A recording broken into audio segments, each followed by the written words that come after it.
Distributors are losing up to 7.6% in margins due to ineffective tariff management.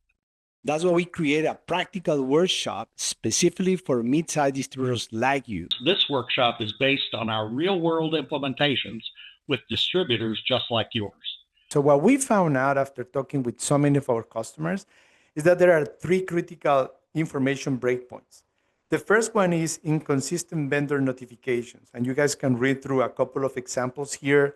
The second one is ERP system configuration gaps, and the third one is customer communication disconnect. So the idea of today's workshop is for us to address some of these ones, to provide you guys ideas or frameworks that you can use internally on your company to try to have a plan. So what success look like is that you guys come up with a plan on how do we want to deal with tariffs. So how you solve the chaos, how you solve these three breakpoints. So we're trying to use an assessment metrics that we have using with our customers, right, when we're dealing with this.